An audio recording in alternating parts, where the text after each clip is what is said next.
arquitetura escolar, entender como pensar um ambiente para que alunos aprendam melhor, se relacionem melhor e se sintam melhor na hora de estudar, eles e os professores. Nós vamos conversar aqui com a professora Doris Knatz-Kowaltowski, do Departamento de Arquitetura e Construção da Faculdade de Engenharia Civil, Arquitetura e Urbanismo da Unicamp, a Universidade de Campinas. Muito bem, professora. Deixa eu avisar aqui os nossos telespectadores que a professora lançou recentemente um livro, está aqui na minha mão, vou mostrar ele aqui, chama Arquitetura Escolar, o Projeto do Ambiente de Ensino. É um livro recente, né, professora? Quando você lançou ele agora, no começo? Faz um mês, mais ou menos. Um mês. Tá. Então, eu queria aproveitar, então, esse seu interesse, né, pela arquitetura escolar, porque você não dá aula de arquitetura escolar, dá aula de arquitetura, né? Sim. E te perguntar o seguinte, o que mudou na arquitetura escolar? Evoluiu a arquitetura escolar hoje? Assim, a gente pensa, quando fala em São Paulo, por exemplo, a gente pensa nos grupos escolares, nos velhos grupos escolares, janelões, professor na frente, os alunos todos enfileirados.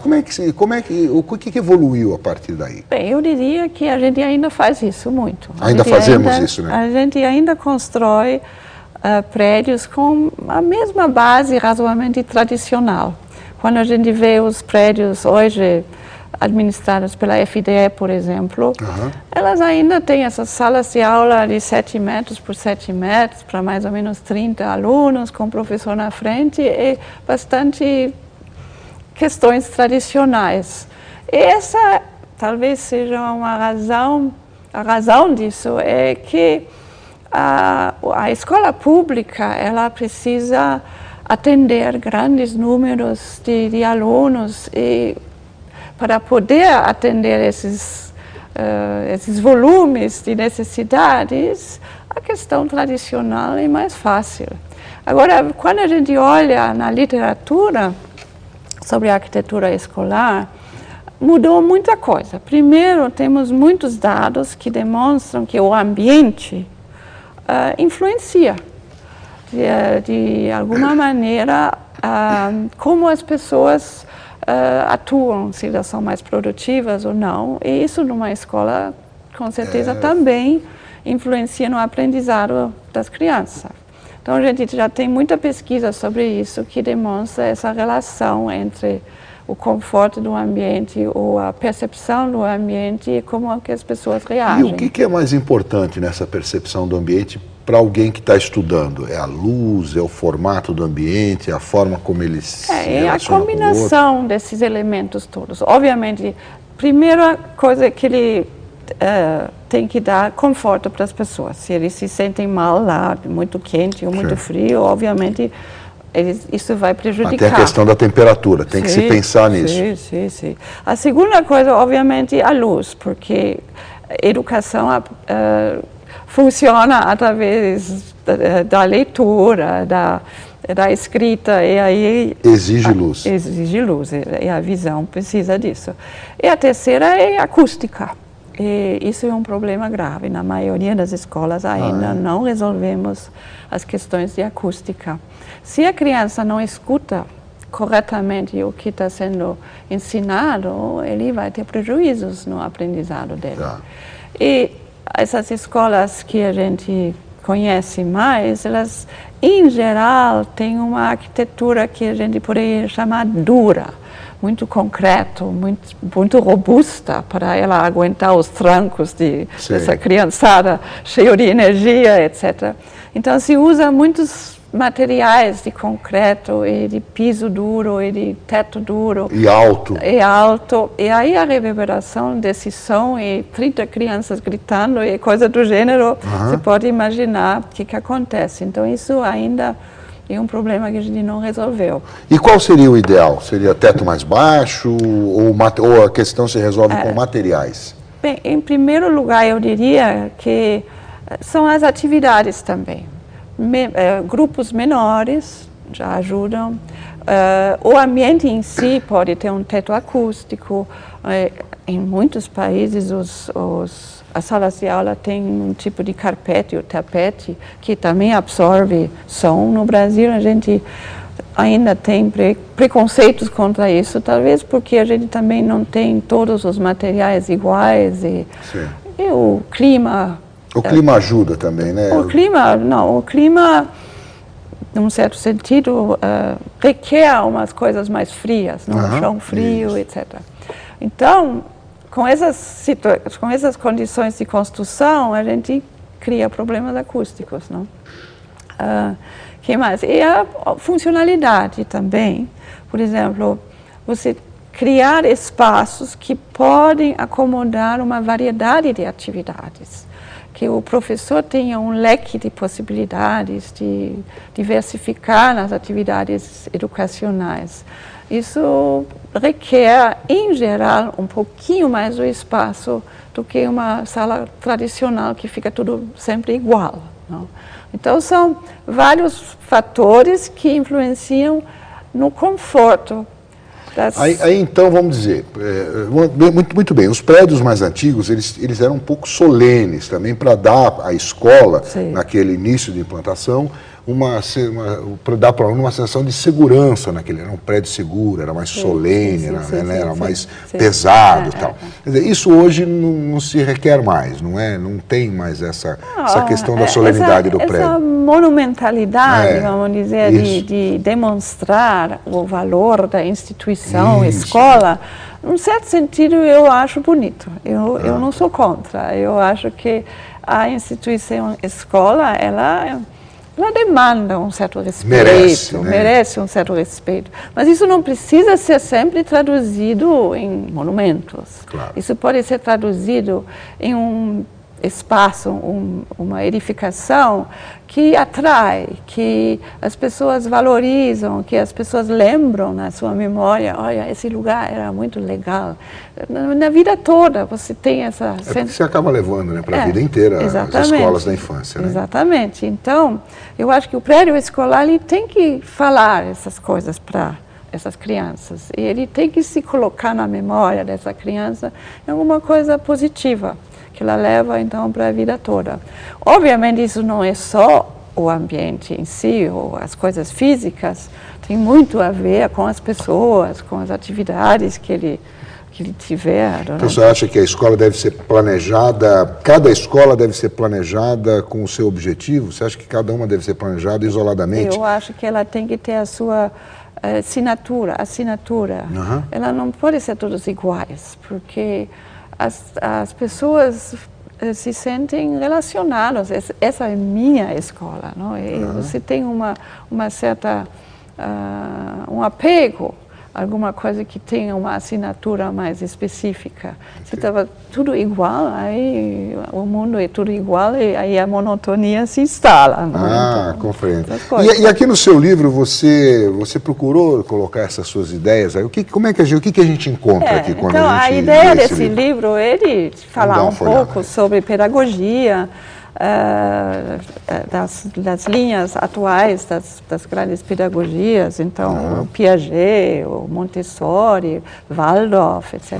E Waldorf, por exemplo, é uma pedagogia que se instalou na Alemanha nos anos, assim, no início do século passado, e ela se criou junto com uma linguagem arquitetônica, que foi uma ruptura do ecletismo, etc., e o Art Nouveau. Então, você tem uma pedagogia sendo criada no momento de uma arquitetura nova. E até hoje, as escolas Waldorf, elas têm essa linguagem. É Waldorf? Waldorf, do Rudolf Steiner, que era o pedagogo que inventou essa nova pedagogia, que era toda mais humanizada e mais com bastante criatividade, a criança é mais livre nessas escolas. E aí a arquitetura, ela foi usada, a arquitetura orgânica, chamada hoje em dia essa linha. E até hoje as escolas Waldorf adotam então uma outra tipo de arquitetura. Então eu falo sobre essas pedagogias e falo sempre um pouco como que isso se traduz em algum ambiente, ou deve se traduzir em um ambiente. Depois um capítulo sobre história da arquitetura escolar no mundo e no Brasil.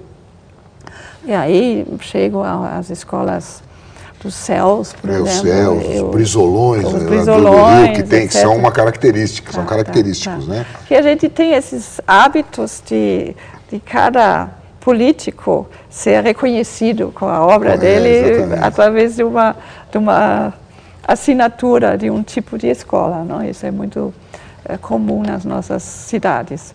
Depois eu tenho um capítulo sobre conforto e como avaliar esse conforto.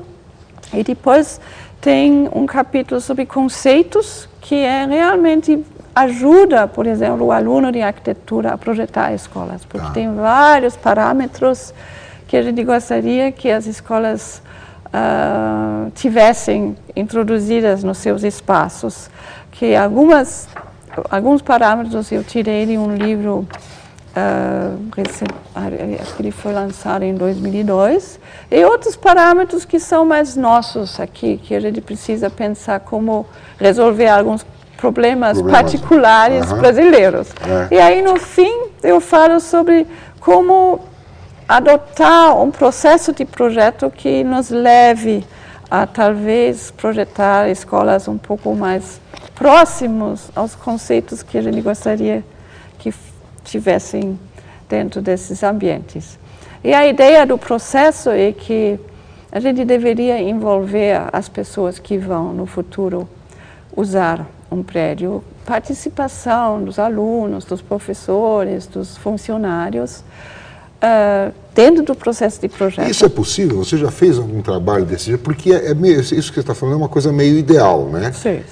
Porque quando uma prefeitura contrata um arquiteto para bolar, eu preciso de 4 escolas, uma aqui, uma ali, uma ali, ele não, geralmente não se reúne a comunidade para discutir o projeto, né? Isso é possível, sim. Agora, o problema justamente é, por exemplo, no estado de São Paulo, as escolas públicas são administradas, ou a construção nas escolas públicas é pela FDE.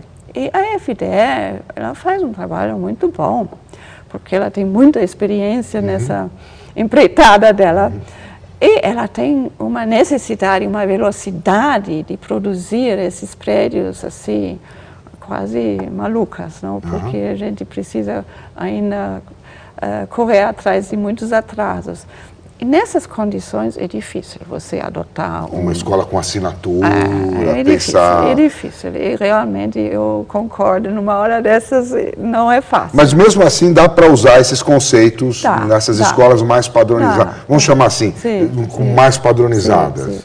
E o que a gente está vendo, por exemplo, a FD recentemente fez um esforço para diversificar os projetos e também está fazendo esforços para melhorar certas situações e condições. Por exemplo, a acústica, agora os arquitetos têm que demonstrar, através de cálculo, etc., que a acústica da sala de aula vai funcionar.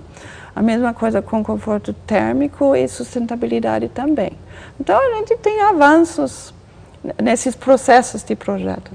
Agora, o meu processo aqui, ele é obviamente... autoral, né? Vamos dizer assim. É autoral e ideal. A gente gostaria de envolver a comunidade e a gente considera que um processo só pode ser considerado assim, ideal ou referência se tivesse muita avaliação durante o processo.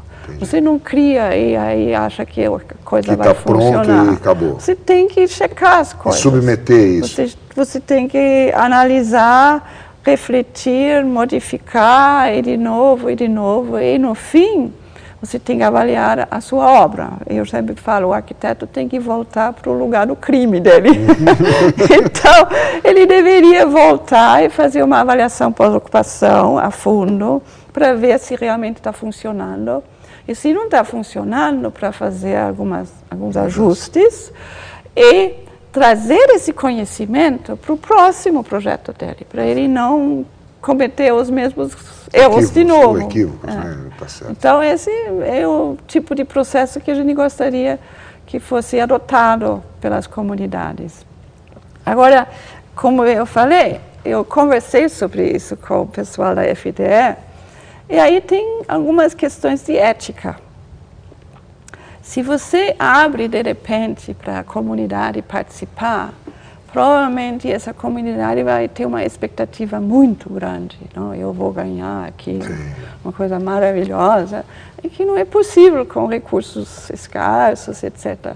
Então, você não pode abrir demais também para não depois frustrar as pessoas. Então, esses processos participativos a gente tem que tomar um certo cuidado. Né? Professora, obrigado por sua presença aqui na Univesp TV, obrigado pelas suas informações e parabéns pelo livro aqui. Está dada a dica aqui, Arquitetura Escolar, o projeto do ambiente de ensino, da professora Doris Kowaltowski. Obrigado, professora. Obrigada. A gente faz um intervalo rápido, voltamos daqui a pouquinho. Até já.